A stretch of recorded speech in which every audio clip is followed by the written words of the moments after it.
নমস্কার। শুরু করছি প্রতিদিনকার মতো আজও প্রভাতী অনুষ্ঠান। আজ সকালে কী লেখা আছে কপালে। এই প্রভাতী অনুষ্ঠানে প্রতিদিনকার মতো আজ দেবো দিনের পরিচিতি, সূর্য উদয়, সূর্য অস্ত, গঙ্গায় জোয়ার ভাটা, তিথি, শুভকর্ম, দিনের স্মৃতিচারণ, সাথে থাকবে 12টি রাশির সংক্ষিপ্ত এবং সামগ্রিক রাশিফল। কারোর ব্যক্তিগত জন্ম সময়, জন্ম তারিখ, জন্মস্থান নিয়ে নয়। তাহলে প্রভাতী অনুষ্ঠানের প্রথম সূর্য উদয় এবং সূর্য অস্ত। আজ সূর্য উদয় হবে ভোর 6:21 এবং সূর্য অস্ত যাবে বিকেল 5:20। আজকে তিথি চলছে দ্বিতীয়া এবং এই তিথি চলবে রাত্রি 2:12 পর্যন্ত। এরপর লাগবে তৃতীয়া। আজকে গঙ্গায় জোয়ার আসবে বেলা 11:20 এবং রাত্রি 11:25। আর ভাটা আসবে বিকেল 4:10 এবং আগামীকাল ভোর 4:15। আজকে শুভকর্ম আছে সকালবেলা 6:13 মধ্যে করলে সৌভাগ্য যোগ আছে, তারপর শোভন যোগ লাগছে এবং সুতহিবক যোগে আজকে বিবাহেরও তারিখ আছে। আজ দিনের স্মৃতিচারণে আমাদের কাছে কোনো তথ্য নেই। আর প্রতিদিনকার মতো বলবো, জ্যোতিষীদের জন্য আজকে কোনো টিপস দিচ্ছি না, কারণ আজ অনুষ্ঠান খুবই সংক্ষিপ্ত হতে পারে। আগামীকাল মঙ্গলবার, যেহেতু এই মাঘ কৃষ্ণপক্ষ যেটা পড়েছে, অর্থাৎ আগামী 14ই ফেব্রুয়ারি বা 15ই ফেব্রুয়ারি শিবরাত্রি, অর্থাৎ 13 তারিখ সংযম, 14 তারিখ সংযম এবং 15 তারিখ শিবরাত্রি। এই শিবরাত্রিতে আপনারা জানেন যে মহাকালেশ্বর, মহাত্রম্বকেশ্বর এবং দেবাদিদেব মহাদেবের যে পুজো আমরা করে থাকি, তারা যে বিভিন্ন রূপে আমরা পুজো করে থাকি, তারকেশ্বর আছে, তারপর মহাকালেশ্বর, ত্রম্বকেশ্বর, যেটা বললাম যে দ্বাদশ লিঙ্গের পুজো হয়, এই সময় বিশালভাবে হয়। কথা প্রসঙ্গে এটাও বলে রাখি যে সারা বছরে যে কৃষ্ণপক্ষের চতুর্দশী তিথি হয়, সেটি শিবরাত্রি চতুর্দশী তিথি হিসেবে মানা হয়। আর এই শিবরাত্রির যে চতুর্দশী তিথি পড়বে সেটায় পুরো 1 বছর হয়। তাই বিশাল আয়োজনের কালকে অনুষ্ঠানের প্রথম দিকে একটা কার্য শুরু হবে। তাই আজকে আর অন্য কোনো অনুষ্ঠানে আমরা যাচ্ছি না, অন্য কোনো আলোচনায় আমরা যাচ্ছি না, সরাসরি যাচ্ছি 12টি রাশির সংক্ষিপ্ত এবং সামগ্রিক রাশিফলে।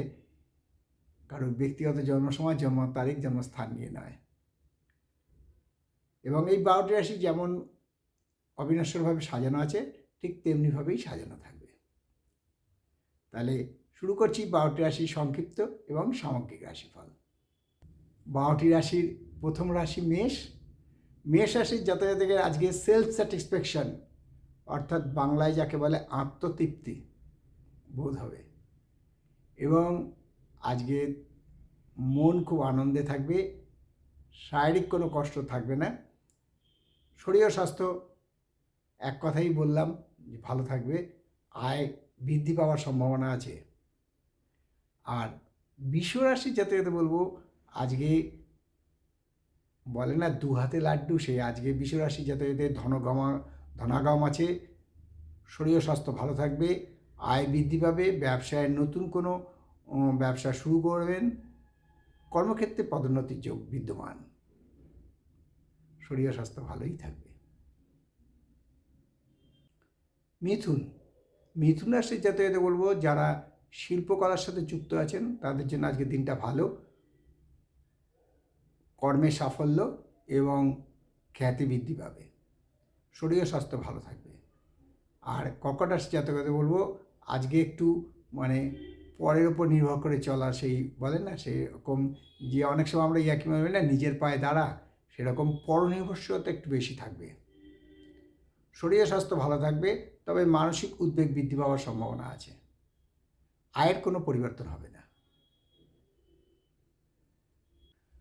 সিংহ। সিংহ রাশি জাতক বলবো যারা সঙ্গীত নিয়ে চর্চা করেন বা সঙ্গীতই যাদের আয়ের উৎস, তাদের জন্য আজকে বলবো যে সঙ্গীত শিল্পীদের আজকে সুখ্যাতি, যশ, মান বৃদ্ধি পাবে, সুনাম বৃদ্ধি পাবে, শরীর স্বাস্থ্য ভালো থাকবে, মানসিক শান্তি লাভ হবে এবং আয় বৃদ্ধি পাবে। আর কন্যা রাশি জাতক বলবো যে আজকে পৈতৃক সম্পত্তি পাওয়ার সম্ভাবনা প্রচণ্ডভাবে বিদ্যমান, অর্থাৎ বিষয় সম্পত্তি বৃদ্ধি পাবে, আয় বৃদ্ধি পাবে এবং মানসিক শান্তি বৃদ্ধি পাবে। তুলা রাশির জাতক বলবো যে কোনো বৈষয়িক সম্পত্তি নিয়ে যে মামলা মকদ্দমা চলছিল তা জয়লাভ হবে, অর্থাৎ এক কথায় সম্পত্তি উদ্ধার, বিষয় সম্পত্তি উদ্ধার হবে, শরীর স্বাস্থ্য ভালো থাকবে, মানসিক চিন্তার হ্রাস পাবে, আয়ের কোনো পরিবর্তন হবে না। আর বৃশ্চিক রাশির জাতকদের বলবো বিশেষ সাবধানতা নিতে, যাতে কোনো রকম বদনাম, যশ, খ্যাতি, হানি না হয়। আমরা এক কথায় বলি যে লোকটার মধ্যে ভালো কিছু নেই, ব্যভিচারে ভর্তি, সেই ব্যভিচারকে এড়িয়ে চলুন।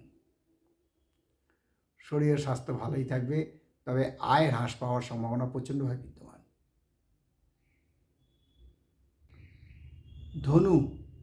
ধনুরাশি জাতকদের বলবো আজকে খুব সাবধান, কারণ আজকে কোনো ইনফেকশন ডিজিজে ভুগতে পারেন, তাই এই ব্যাপারে খুব সাবধান। শরীর স্বাস্থ্য কথা আগেই বলে দিলাম, তবে আয়ের কোনো পরিবর্তন হবে না, বিকেলের দিকে অবস্থার উন্নতি হবে। মকর রাশি জাতকদের বলবো কর্মক্ষেত্রে মাথা ঠান্ডা করে চলুন, কর্মক্ষেত্রে ঝামেলা করবেন না, তাহলে আজকে কর্মক্ষেত্রে ঝামেলা হতে পারে, কলহ বৃদ্ধি পেতে পারে, সহযোগীদের সাথে মনোমালিন্য হতে পারে, ফলে কর্মক্ষেত্রে আপনার সুনাম ক্ষুণ্ণ হওয়ার সম্ভাবনা প্রচণ্ডভাবে বিদ্যমান এবং মানসিক উদ্বেগ বৃদ্ধি পাবে, তবে আয়ের কোনো পরিবর্তন হবে না।